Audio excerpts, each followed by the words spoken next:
जरा जन्म विनाशाय देह शुद्धिकराय च दिगंबर दयामूर्ते दत्तात्रेय நமோஸ்துதே. அன்பான யூடியூப் நேயர்களுக்கு என்னுடைய அன்பு கலந்த பணிவான வணக்கத்தை தெரிவித்துக் கொள்கிறேன். ரிஷபராசி அன்பர்களுக்கு கர்மசனி முடியும் போது எத்தகையான நன்மைகள் நடக்கப் போகிறது, என்ன நடக்கும் அப்படின்ற தலைப்பில் நம்ம பேச போகிறோம். பொதுவாக சொல்லணும்னா ரிஷபராசி அன்பர்களுக்கு கடந்த 2.5 ஆண்டு காலமாக மிக சிறப்பாக இருக்குதுன்னே நம்ம சொல்லலாம். காரணம் என்றால் எந்த விதமான பாதகத்தன்மை இல்லாத சனி பகவானுடைய யோகம் என்பது இவர்களுக்கு மிக உயர்ந்த நிலையில பலன் தந்திருக்கிறது என்பது உறுதியான உண்மை. பாக்யாதிபதியாக, கர்மாதிபதியாக, தர்ம கர்மாதிபதியாக சனி பகவான் ஒருவனே மகத்தான ராஜயோகம் தரக்கூடிய நிலையில ரிஷபராசி அன்பர்களுக்கு அமைகிறது. சினிமா துறையில் ஆகட்டும், மற்ற கலைத்துறைகளில் 64 கலைத்துறைகளில் நீங்கள் எந்த துறையில் இருந்தாலும் அற்புதமான கிரக சேர்க்கைகளை பொறுத்து உங்களுடைய ஜென்ம ஜாதகத்தில் விசேஷமான ராஜயோகங்கள் இருந்தால் நீங்கள் நிச்சயமாக ஒரு சாதாரண ஒரு குப்பத்தில் பிறந்தாலும் கூட கோபுர உச்சாணி கொண்டு போகக்கூடிய ஒரு அற்புதமான ஆற்றல் உங்களுக்கு சனி பகவான் கொடுத்திருப்பார். காரணம், சுக்கிர பகவான் அனைத்து வகையான கலைகளுக்கு அதிபதி. அதாவது நீங்கள் கார்மெண்ட்ஸ் இண்டஸ்ட்ரியிலேருந்து ஆரம்பித்து, சினிமா துறையிலேருந்து ஆரம்பித்து, ஃபோட்டோகிராஃபிக் துறையிலேருந்து ஆரம்பித்து, என்ன தொழில் கலை சார்ந்த தொழில்கள் அனைத்து தொழில்களில் புதனுடைய சம்பந்தமோ, அல்லது சுக்கிரன் புதன் சனியோடைய சம்பந்தமோ, அல்லது சந்திரன் சனியோட சம்பந்தமோ ஏற்பட்டு விட்டால் மிகப்பெரிய உயர்ந்த நிலைக்கு நீங்கள் செல்வீர்கள் என்றது மாற்று கருத்து இல்லாத ஒரு உண்மை. சனி ஒருவனே ராஜயோகமாக அமைந்து விடுகிறது. தசமஸ்தானத்தில் 10ஆம் வீட்டில் சனி பகவான் கும்பத்தில் மூலத்திரிகோண வீடு பலம் பொருந்திய நேரத்தில் இருக்கும்போது சசியோகம் என்ற ராஜயோகத்தை பெற்று நீங்கள் சாதாரண ஒரு ஏழ்மையான குடும்பத்தில் பிறந்த நாட்டுக்கு பிரதமர் ஆகக்கூடிய யோகத்தை தருகிறது. அல்லது திடீர்னு ஒரு மகத்தான ராஜயோகத்தை தந்து, விபரீத ராஜயோகத்தை தந்து நாட்டுக்கு ஒரு பிரசிடென்டாகவோ அல்லது ஒரு சிஎம் ஆகவோ ஒரு யோக நிலை என்பதை கொடுக்கிறது. அல்லது குரு பகவான் சந்திர பகவானோட இணையும் போது நத்தையில் முத்து போல நாடு என்றும் போற்றக்கூடிய அளவுக்கு ஒரு உயர்ந்த நிலை என்று தருகிறது. சந்திரன் நீச்சமடைந்த பட்சத்தில் ஆயுள கண்டத்தை உருவாக்குகிறது. 3 8களுக்கு சம்பந்தம் ஏற்படும் போது ஆயுள கண்டத்தை உறுதிப்படுத்துகிறது. புதன் சனி சம்பந்தம் என்பது, சுக்கிரன் புதன் சம்பந்தம் என்பது, சூரியன் புதன் சம்பந்தம் என்பது மிகப்பெரிய யோகங்களை அள்ளி தருகின்ற ரிஷப லக்னத்தை பொறுத்தவரை சுக்கிரன், அதாவது சனி பகவான் சந்திரன் என்பது, இந்த சம்பந்தம் என்பது மற்ற லக்னங்கள் மற்ற ராசிகளை நம்ம புனர்ப்பு யோகமாக தவறான பலன்களை ஓரளவுக்கு சொன்னாலும் ரிஷபராசி பொறுத்தவரை விதிவிலக்காக அமைந்து மிகப்பெரிய ராஜயோகத்தை தருகிறது. காரணம் என்றால் சந்திர பகவான் லக்னத்திலேயே உச்சமடைகிறதுனால, சனி பகவான் பாக்யாதி தர்மாதிபதி யோகக்காரக்கனா வர்றதுனால இந்த 2 கிரகங்களின் சேர்க்கை என்பது மிகப்பெரிய நன்மை தருகிறது.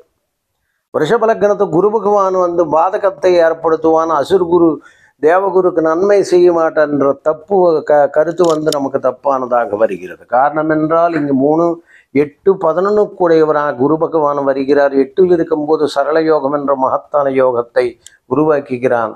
அதுபோலவே அந்த குரு பகவான் சந்திர பகவானோட சம்பந்தம் போது கஜகேசரி யோகத்தை ஏற்படுத்தி மிகப்பெரிய ஒரு நாடு போற்றும் அளவுக்கு மிகப்பெரிய யோகத்தை அவன் அடைகிறான். ஆக சனி பகவான் பொறுத்தவரை கடந்த 2 ஆண்டுகளாக ரிஷபராசி அன்பர்களுக்கு பல வழிகளில் நமக்கு நன்மைகளை கொடுத்திருக்கிறது. ஜென்ம ஜாதகத்தில் ஏதாவது சனி பகவான் யோகக்காரக்கனாக இருந்திருந்தும் மறைந்திருந்தாலும் போராடி ஜெயிக்க வேண்டியது என்பது ஒரு கட்டாயமான நிபந்தனையாக இருக்கிறது. காரணம், 9 பாக்யாதிபதி தர்மாதிபதியாக விளங்கக்கூடிய சனி பகவான் கெட்ட ஸ்தானங்களாகிய 6 8 12 மறையும் போது நீங்கள் பயங்கரமான கஷ்டங்களை வெளிநாட்டுக்கு போயோ அல்லது உள்நாட்டுக்கு போயோ அல்லது வெளிநாட்டிலேயோ பயங்கரமான நீங்கள் போராடி ஜெயிக்க வேண்டும் என்ற சூழ்நிலை என்பது ஏற்படுகிறது. அதுபோலவே சனி பகவான் மகத்தான ராஜயோகத்தை தரதுனால சனி ஒருவனே யோகத்தை தருகிறார். அவர் எங்கிருந்த போதிலும் தனிமையிலோ அல்லது கூட்ட கிரகங்களோட ஒரு சுபக்கிரகங்களுடைய இணைவு பெறும்போது மிகப்பெரிய ராஜயோகத்தை உருவாக்குகிறார். அந்த வகையில் நமக்கு சனி பகவான் ஒரு சக்கரவர்த்திக்கு உண்டாகின யோகத்தை ரிஷப லக்னத்துக்கு இருக்கிறதுனால்தான் கிருஷ்ண பகவான் அந்த லக்னத்தை தேர்ந்தெடுத்து அந்த ராசியை தேர்ந்தெடுத்து அவர் ஜனனம் இருக்கிறார். காரணம் என்றால் தர்ம கர்மாதிப யோகம், தர்மமே கர்மமாக செய்ய வேண்டும். அதனாலதான் அவர் பகவத்கீதையை நமக்கு பிரபோதிக்கின்றார். தனாதிபதி உச்சம், அதாவது தனாதிபதி 5 குடைவன் பாக்கிய, அதாவது பஞ்சமாதிபதி புதன் உச்சம் அடைகிறான். இது போன்ற ஏராளமான அற்புதமான நிலையங்களை கொண்டதாக நமக்கு ரிஷபராசி வந்துடுது. இப்போ 2 ஆண்டு காலமாக மிகப்பெரிய நன்மைகள் நாம் அடைந்திருந்தாலும் கூட நமக்கு சில இதில் குழப்பங்கள் எப்படி ஏற்பட்டிருக்குது என்றால், இங்கே நமக்கு 4 குடைவன் சுக்கிர பகவான் அமைதிக்கூடிய ஒரு கிரகமாகிறது, சாதுவான ஒரு கிரகமாகிறது. ஆக பெரும்பாலும் ரிஷபராசி நம்மளுக்கு சாது சுபாவம் உடையவர்களாக இருக்கிறார்கள். அது மட்டும் இல்லாமல் அவர் 4 கூடிய சூரிய பகவான் அவங்களுக்கு தாயார் ஸ்தானமாக வர்றதுனால தாய் வற்புறுத்தின் பேரில் பல தொழில்களில் ஈடுபட்டு பணம் செலவு பண்ண வேண்டிய சூழ்நிலை என்பது ஏற்படும். இல்லை ரிஷபராசி என்றாலே நம்ம என்ன சொல்கிறோம், தங்கச்சி கல்யாணத்துக்காக, அக்கா கல்யாணத்துக்காக, அண்ணா கல்யாணம், குடும்ப சுமைகளை சுமந்து கொண்டு பளு தூக்கி கொண்டு அவர் செல்ல வேண்டியது என்பது எவ்வாறு காலமாடு எவ்வாறு காலை காலமெல்லாம் சிவபெருமானை சுமந்து கொண்டு இருக்கிறதோ அது போலவே ரிஷபராசியில் பிறந்தவர்கள் எல்லாம் காலம் போகிற பொறுப்புகளை தலையில் சுமந்து கொண்டு செல்ல வேண்டும் என்ற கட்டாயத்தின் அடிப்படையில் 4ஆம் பாவத்தினுடைய அதிபதி சூரிய பகவான் ஈகோ பிளானட் காரணமாக இருக்கின்ற காரணத்தினால் தந்தைக்காக சில விரை செலவுகளை பண்ணியிருக்கலாம். கல்வி மேம்பட்டு யோகத்தை தரும் 9, 10 குடைவனாக இருக்கிறதுனால் சினிமா துறையில் அல்லது எந்த துறையில சாதாரணமாக இருந்தால் கூட மிகப்பெரிய யோகங்கள் அள்ளி நிச்சயமாக நமக்கு வெற்றி வாகை கொடுத்திருக்கிறார்ன்றது உறுதியான உண்மை. ஜென்ம ஜாதகத்தில் உங்களுக்கு அதாவது சனி பகவான் ஏதாவது மறைந்திருந்த பட்சத்திலேயோ பக கிரகங்கள் கூட்டணியில் இருந்தாலோ அல்லது தசாபுக்திகளில் திசாபுக்திகளை நமக்கு யோக பலன் இல்லாவிட்டாலோ ஏதாவது கெடுதலை சம்பவிக்கலாமே ஒழிய ஜாதகத்தில் கடந்த 2 ஆண்டு காலமாக 24 மாதம் நமக்கு நன்மை செய்திருக்கிறது ஓரளவுக்கு. இனி வருங்காலங்களில் இன்னும் மிகப்பெரிய யோகத்தை நமக்கு அள்ளித்தரப்போகிறது என்பதுக்காக தான் நம்ம இந்த பதிவில் நாம் பார்க்க போகிறோம். அல்லது குரு பகவானுடைய சாரத்தில் இப்போ போராட்டாதி சாரத்தில் வர்றதுனால 8 கோடி 11 கோடைவனாக குரு பகவான் வர்றதுனால அந்த மிகப்பெரிய நன்மைகள் ரிஷபராசி நம்மளுக்கு நிச்சயமாக தரப்போகிறார். காரணம் என்னாலும் சனி பகவான் 10ஆம் வீட்டில் பலமாக உகந்து கொண்டு ராஜயோகத்தை தருகிறான். ஆக இந்த ராஜயோகத்தின் விளைவாக சென்ற இடமெல்லாம் நமக்கு கௌரவங்கள் எதிர்பாராத தனயோகங்களை தேடி வரும் என்பதை, தொழில் சிறப்பென்பதை, கௌரவம் மரியாதை கூடி வரக்கூடிய நிலை என்பது, சமுதாயத்தில் உயர்ந்த அந்தஸ்தை பெறுவது என்பது, செல்வாக்கு உயிர்க்கூடிய நிலை என்பதை, நம்மளுடைய முயற்சிகள் என்று வெற்றி பெறுவது என்பதை, ராஜ்யாங்கம் அல்லது அதாவது அரசாங்கத்தில் உள்ள தொழில்கள் மூலமாக நமக்கு எதிர்பாராத தனவரவு என்பதை, புத்திசாலி சாதுரியத்தால் மிகப்பெரிய நன்மை அடைகிறது என்பதை, சினி துறையில் எதிர்பாராத தனயோகம் என்பதை, கணவன் வகையில் ஏற்படுகின்ற பல தொழில்கள் மூலமாக 7, 12 ஆதிபத்தியம் பெற்ற செவ்வாய் பகவான் மூலமாக மனைவி மூலமாக சம்பந்தம் இல்லாத விரயங்கள் ஏற்படலாம் என்றது, 8 பகவான் குருக்குடி 8ல் இருக்கும்போது விபரீத ராஜயோகத்தை மூலமாக சரளயோகத்தை உண்டாப்பி ஒரு திடீர்னு எதிர்பாராத தனயோகம், லாட்டரி யோகம் போன்ற யோகங்கள் தருவார் என்றது, பாக்கியஸ்தானாதிபதி சனி பகவான் அவர்தனால் தந்தை வழியாக நமக்கு மிகப்பெரிய பாக்கியங்கள் அவர் சேர்த்து வைத்த தொழில்கள் மூலமாக நம்ம மேலும் மேலும் உயிர் வரக்கூடிய அற்புதமான நிலை நமக்கு உருவாக்கப் போகின்றது என்பது உறுதியான உண்மையாகிறது. ரிஷபராசி அன்பர்களுக்கு மகத்தான ராஜயோகம் தரக்கூடிய நிலை என்பது இனி எதிர்வரும் செப்டம்பர்லேருந்து மார்ச் வரை இருக்கின்ற காலகட்டம் 6 மாதம், அதாவது 30 மாதங்களில் 24 மாதங்களை முடிந்து விட்டது. அடுத்து 6 மாதங்களில் மிகப்பெரிய அளவில் வெற்றிகள் நமக்கு விரைவாக தரும் என்பதில் மாற்று கருத்து இல்லை. அதாவது ரிஷபராசியில் பிறந்த 3 நட்சத்திரார் எதிர்பாராத அளவுக்கு நன்மைகள் நடக்கலைன்னு நீங்கள் வருத்தப்பட்டிருந்தாலும் கூட எந்த காலகட்டத்தில் உங்களுக்கு நிச்சயமாக மகத்தான் நன்மைகள் காத்திருக்கிறது என்பது ஒரு புறம் உண்மையான செய்தியாக இருக்கிறது. அதாவது நமக்கு கிருத்திகை 2, 3, 4 பாதங்களில் பிறந்தவர்களுக்கு சூரிய பகவானுடைய நட்சத்திரமாக விளங்குறதுனால உங்கள் லக்னத்துக்கு வந்த 4ஆம் பாவத்துக்குரிய சூரிய பகவான் அற்புதமான யோகத்தை செய்யக்கூடியவனாக இருக்கிறதுனால, சுகஸ்தானாதிபதியாக விளங்குறதுனால, அரச கிரகமாக விளங்குறதுனால ஒரு பட்சம் உங்கள் ஜாதகத்தில் சூரிய பகவான் பலம் என சம்பாத்தியகாரகனாக இருக்கிறதுனால அவர் பலமாக இருந்த பட்சத்திலத்தை அவர் தொழிலில் மகத்தான் நன்மைகள் அரசாங்க துறைகள், அரசாங்க உத்தியோகத்தில் உள்ளவர்களுக்கு மிகப்பெரிய நன்மைகள் அள்ளித் தருவார். ஐஏஎஸ், ஐபிஎஸ் போன்ற மிகப்பெரிய பதவி உயர்வுகளை அவர் எளிதாக பெற்று தருவார் என்பதை உறுதியான உண்மை. அதுபோலவே நமக்கு அரசு சார்ந்த மேலதிகாரிகள் மூலமாக ஏதாவது சிரமங்கள் இருந்திருந்தாலும், எதிர்பார்த்த இடம், எதிர்பார்த்த டிரான்ஸ்ஃபர் கிடைக்கல என்றாலும் கூட எந்த காலகட்டத்தில் உங்களுக்கு உறுதியாக கிடைக்கும் என்பதை ஒரு நன்மை நமக்கு காத்திருக்கிறது. அடுத்து ரிஷபராசி, அதாவது கிருத்திகையில் பிறந்தவர்களுக்கு சூரியனோட திசையில பிறந்ததுனால சந்திர பகவான், செவ்வாய் பகவான், நமக்கு அடுத்து ராகு பகவான், இது இப்போ ஓரளவுக்கு நமக்கு ஒரு 30 வயசு வரை கடந்து விடும். அதுக்கப்புறம் வரக்கூடிய குரு பகவான் பலமாக இருந்த பட்சத்தில் மிகப்பெரிய நன்மை நமக்கு அள்ளித்தருவார். கஜகேசரி போன்ற யோகங்கள் இருந்தால் குரு சந்திர சம்பந்தம் என்பது மிகப்பெரிய யோகத்தை அள்ளித்தருகிறது. அது மட்டும் இல்லாமல் சனி பகவான் ராஜயோகம் தரக்கூடிய கிரகமாக இருக்கிறதுனால மிகப்பெரிய ஒரு யோகத்தை அவர் அள்ளித்தருவார் என்றது உறுதியான உண்மை.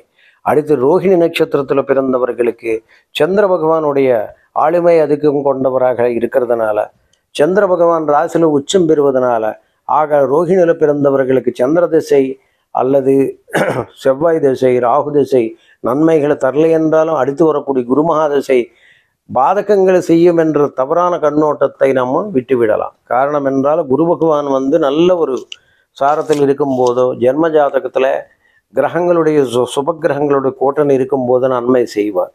ஆக குரு நன்மை செய்யலை என்றாலும் பாதி வருஷங்களை, 16 வருஷத்துல 8 வருஷங்களை மிக நன்மை உறுதியாக செய்வார். ஏன்னா தசாபுக்திகள் 9 நமக்கு பாதிப்பு தராதல்லவா. அந்த வகையில் சனி மகாதசையில் 19 வருஷம் மிகப்பெரிய ராஜயோகத்தை அள்ளி தருவார்ன்றது உறுதியாக நம்ம உணரலாம். அதே போல அடுத்து வரக்கூடிய புதன் மகாதசை மிகப்பெரிய 2-5 குடைவனாக விளங்குறதுனால மிகப்பெரிய நன்மை 17 வருஷத்துக்கு உறுதியாக தந்துவிடும். அதில் மாற்று கருத்து இல்லை.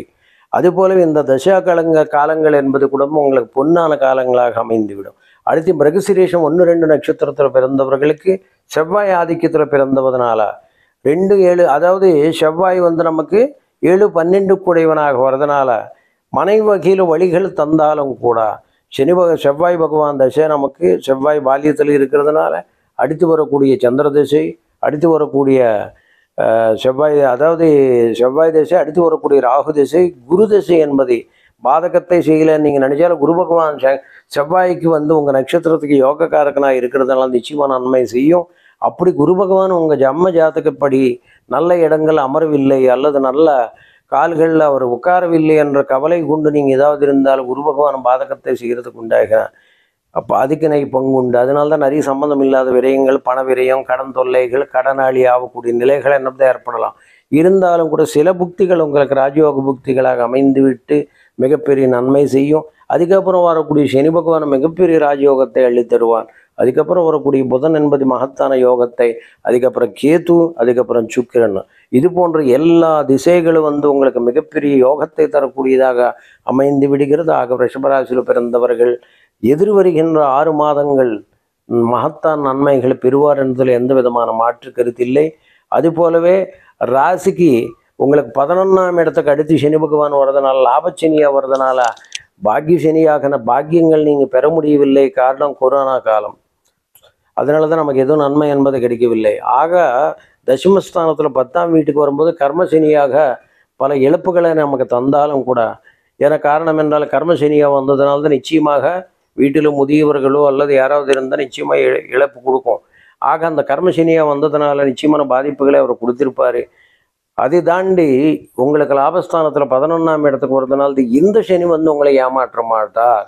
காரணம் என்றால் குரு பகவான் வீட்டில் அவர் வருவதனால தான் மிகப்பெரிய நன்மைகள் உங்களுக்கு உறுதியாக தருவார். ஆக ரிஷபராசியில் பிறந்த அன்பர்கள் மிகுந்த உற்சாகத்தோட யோகத்தோட சந்தோஷமாக நல்ல யோக நிலைகள் நீங்கள் அடைவீர்கள் என்றதில் எந்த விதமான மாற்று கருத்தில்லை. சிலருக்கு எதிர்பார்த்த பலன்கள் கிடைக்கவில்லை. 2 வருஷத்தளவில் சனி பகவான் எங்களுக்கு கோச்சார ரீதியாக மாறணும் கூட நாங்கள் எதிர்பார்த்த அளவுக்கு பெரிய, ஏன்னா அவங்களுடைய ஜென்ம யோக ஜாதகங்கள் இருக்கிறது அல்லவா, கர்மபலன் இருக்கிற சனி பகவான கர்ம கிரகமாக இருக்கிறதுனால பாக்கியம் தந்தை வழிய பகைகள் கொடுத்துருப்பாங்க. தொழில் கர்மஸ்தானத்தில் தொழில் இருந்தும் கூட அவன் 4ஆம் வீட்டு பார்க்கறதுனால சொக்கங்களை படாமல் நம்மளை ஏதாவது கெடுத்திருப்பார், வாகனங்களுக்கு விபத்து கொடுத்துருப்பார். இந்த மாதிரி சில இது ஜென்ம ஜாதகத்தில் கிரகங்களை வலிமை இல்லாத பட்சத்தில் இந்த மாதிரி எதிர்பாராத அசம்பாவிதங்கள் நடக்கலாம். இருந்தாலும் அதையும் தாண்டி நீங்கள் எதிர்வருகின்ற இந்த 6 மாத அளவில் மிகப்பெரிய அளவில் பேரளவில் இல்லாமல் பேறு பெற்ற பெருவாழ்வு வாழ்கிறதுக்கு உண்டாகின அற்புதமான யோகங்கள் அள்ளித்தருவார் என்பதில் மாற்று கருத்து இல்லை. காரணம் என்றால் சனி பகவான் பாக்யாதிபதியாக பாக்கியம் தர வேண்டியது அவருடைய பொறுப்பு, கர்மாதிபதியாக தொழில் தர வேண்டியது அவருடைய பொறுப்பு. ஆக சனி பகவான் 4ஆம் வீட்டையும் பார்க்கறதுனால 3, 7, 10ஆம் பார்வைகள் மூலமாக கெடுதலே பண்ணாலும் கூட அது நமக்கு இந்த காலகட்டத்தில் மகத்தான ஒரு நன்மையாக மாறி யோகம் செய்யக்கூடிய நிலையில் அது அமர்ந்துவிடும் என்றது நான் உறுதியாக சொல்கின்றேன். ஆக அத்தகைய மகத்தான யோக நிலைகளை பெற்று சந்தோஷமாக வாழ்வீர்கள். இனி எதிர்காலம் உங்களுக்கு மிக சிறப்பாக இருக்கும் என்றதில் எந்த விதமான மாற்று கருத்து இல்லை. சர்வே ஜனா சுகினோ பவந்து. சுகி பவ.